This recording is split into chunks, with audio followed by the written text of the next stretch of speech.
Organized? I think I'm ready to roll.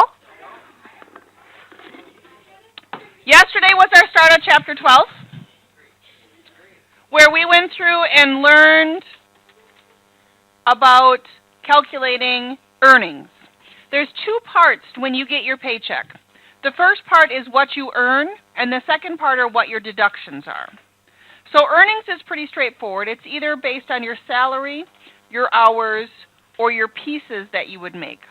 Okay, and we talked about factory. So we talked yesterday how I am salaried. It doesn't make a difference how many hours I work. I just get paid the same amount, which is good and bad. So when we take a look at, like, accountants, typically how accountants get paid, they're going to be paid based on billable hours. So anytime they are working with clients or customers, is going to be something that would be classified as billable hours. And as long as they have enough billable hours, they don't have to work as much in the summertime.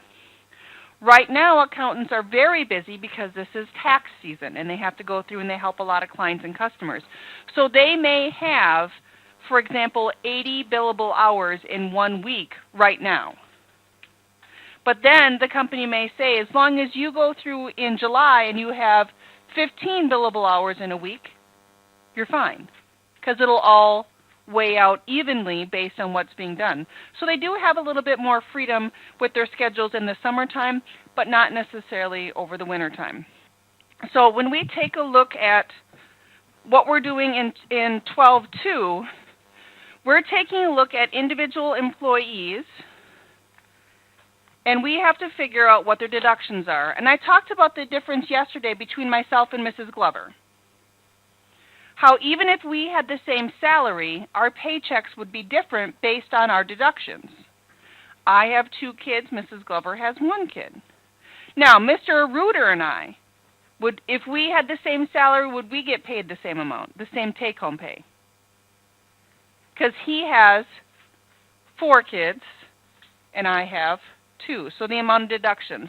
The other thing we have to take a look at is going to be your marital status. So when we look at this table here, it gives us our employee number, and most of the time you're going to see that people are going to have an employee number. It gives us their name, marital status, a number of withholding allowances, and typically what you will find is you can go through and claim whatever number you want.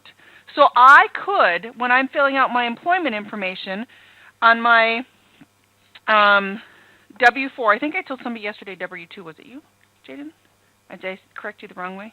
I'm sorry. No? When you get hired, you have to fill out a W-4.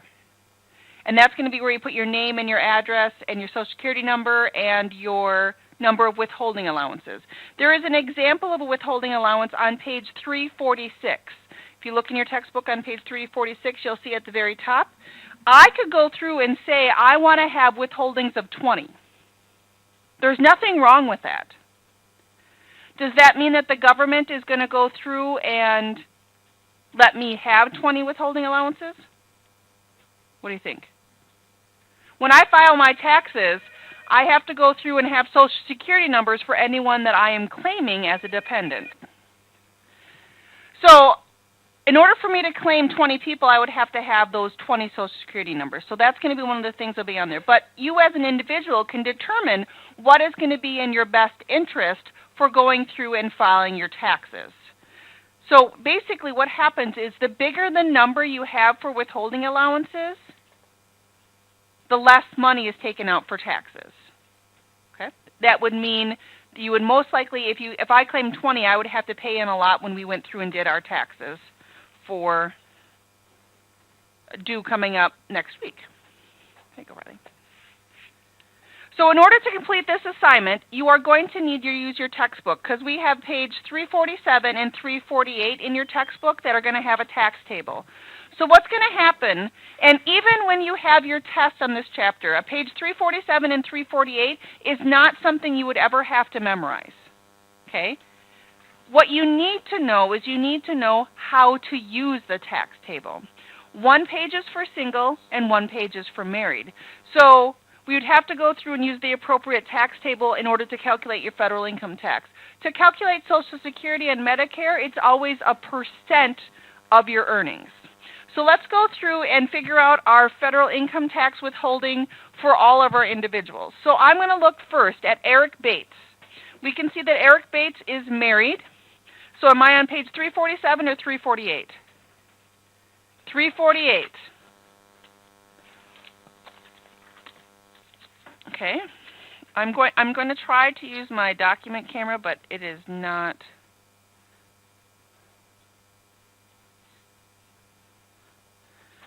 very clear.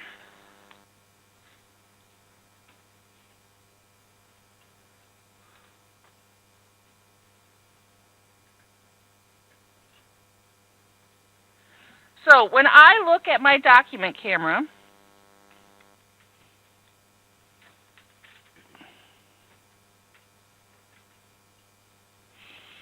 what I can see is Eric Bates had total earnings of $1,900. He is married, so I'm on page 348 in our textbook, and I need to go down this earnings column. And I know you can't read the numbers on here, but I wanted to point out how I use my earnings columns.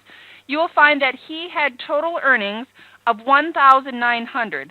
So I go down this column. 1,090. You're right. I keep saying the wrong number. Thank you. So 1,090. So right here, it says 1,080. And then here I have 1,100. So I know I'm going to be on this line. So what I do is I go all the way across, and I need to know, it tells me that Eric has 2 withholdings. So using my ruler, I go across. This first column here is for 0 withholding.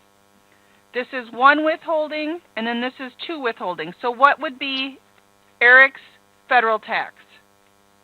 I know you can't read the number up here, but what is the number in your book? 50. So I would go through and put in 50 right here for Eric.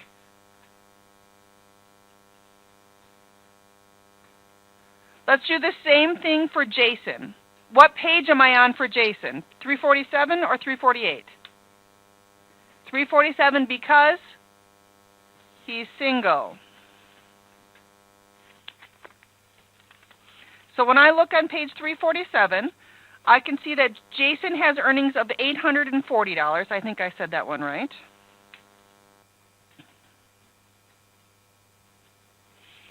So I'm going to go down my column until I find it. But here I have a problem.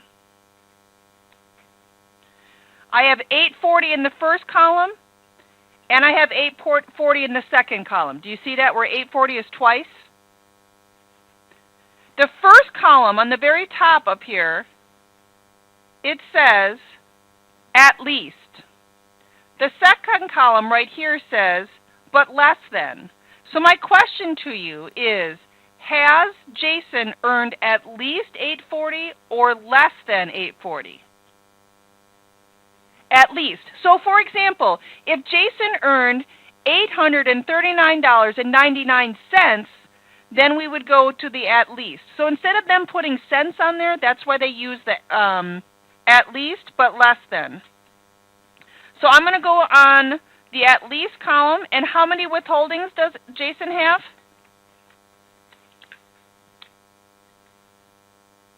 1.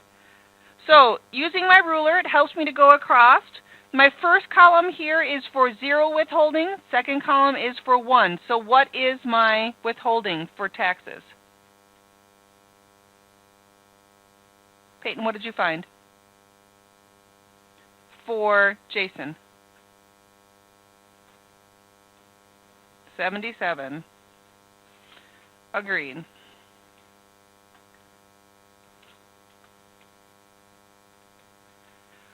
Christy is married, so I'm going to go ahead and go back to my page 348. Christy has earned $1,020.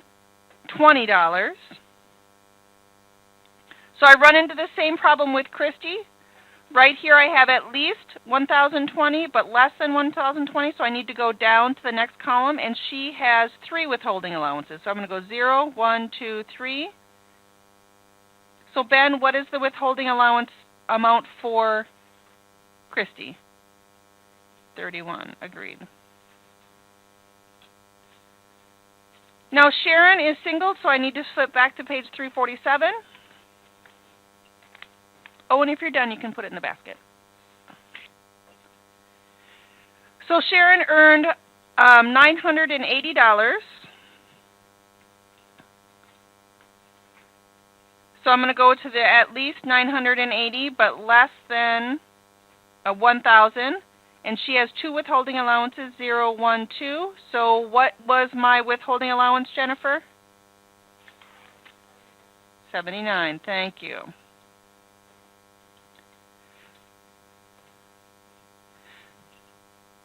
Now,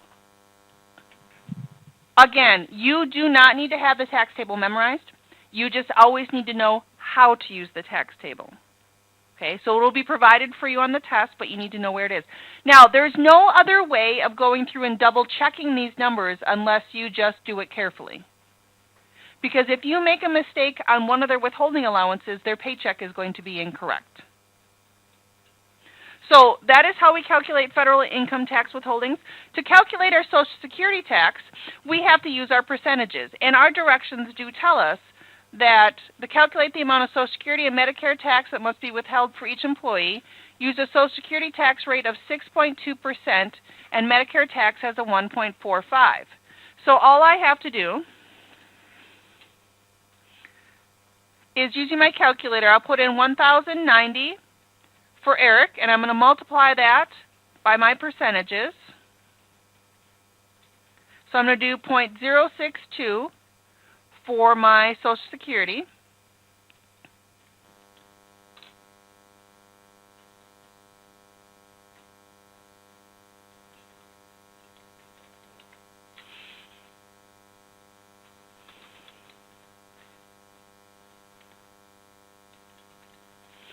When I go through and put in my Medicare tax, I need to convert that to from a percent to a decimal, so I move the decimal place 2 to the left, so it would be 0.0145. Now, what is going to be my cents for Eric? Because when I multiplied it, I got $15.805.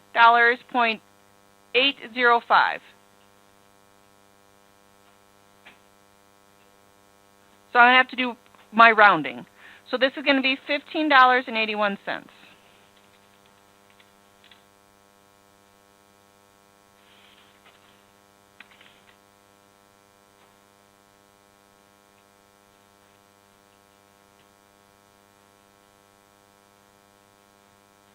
You will continue to do it for all of the rest of them. I'm going to do Jason, 840 times 0.062.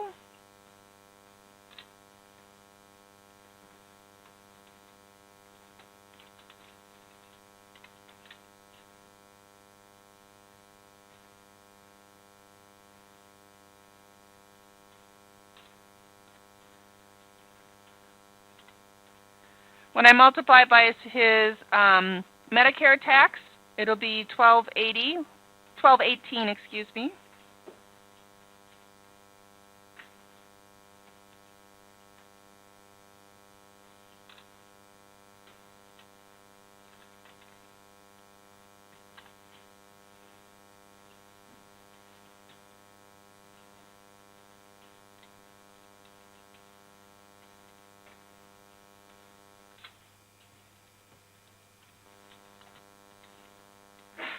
Bless you.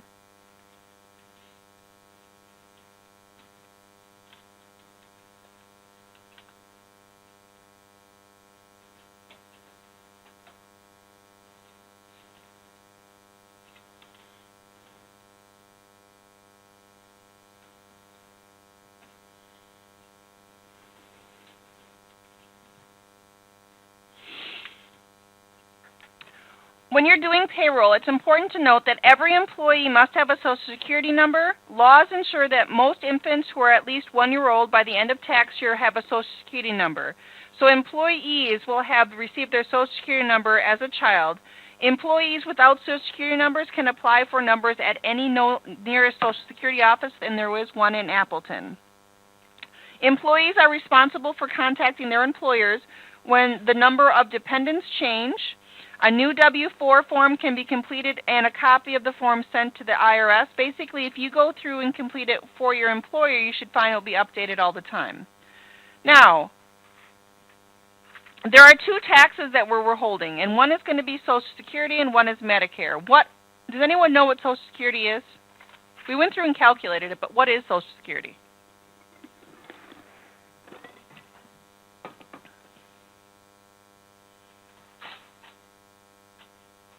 Anyone? What is Social Security? You hear about it on the news. The government talks about it.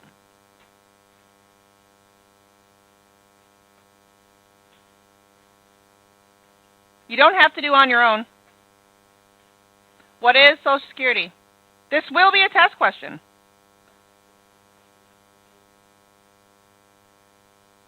You usually associate Social Security with what?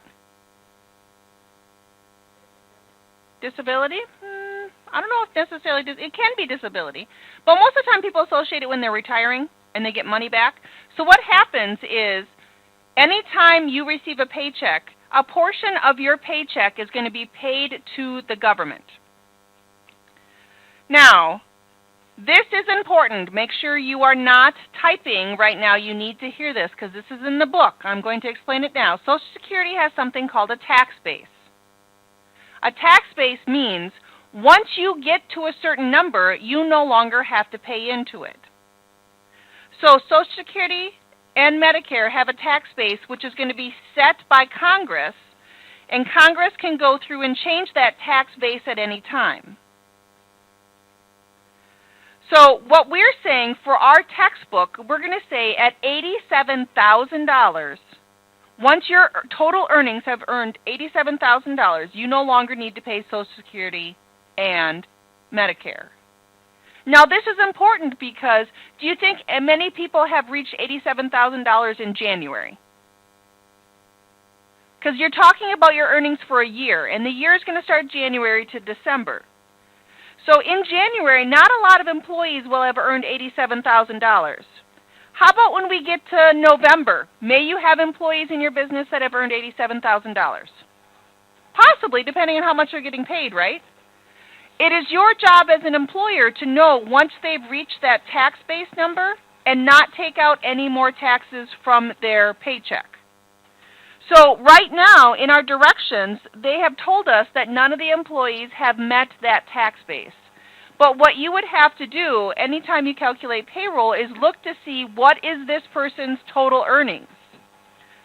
Not just what they earned on this paycheck, but what they've earned so far this year, to see whether or not they've exceeded the tax base. You will have an assignment where you will have some employees that have exceeded the tax base. So when that happens, you would just need to go through and not take out Social Security and Medicare. So it's important that you understand the concept of our tax base. Our directions will always give you your percent that you need to use for Social Security and Medicare, but you need to watch out for that tax base information. I just turned on application 12-2 for you. Now, I did say you did not need to do on your own. I wanted you to do work together with me. When we take a look at application 12-2, it looks exactly like what we did together in our work together. It is longer. Now, one of the things you're going to find is, unlike all of our other work in accounting, there's no way to check to see if your debits and credits equal, because I haven't even done anything with debits and credits yet. You need to very carefully go through and find and calculate your federal income tax, Social Security tax, and Medicare tax for all the people. You will find your directions has stated for the application problem that none of the 8 employees have accumulated earnings greater than the tax base. So you don't need to be concerned about it on this assignment, but you will in the future. So I want you to note that you need to complete application 12-2. I did turn on your outline for you. You should have already read 12-1. You should have read for today 12-2. You can start working on your outline section for Chapter 12. And for tomorrow, please read 12-3 as well as 12-4, because I'm going to try to get through both sections tomorrow, as I am not going to be here on Monday and Tuesday of next week. So I'm going to teach both sections tomorrow in class, so it's very helpful if you have it read. There's not a lot of reading. There's more graphs that are associated with it.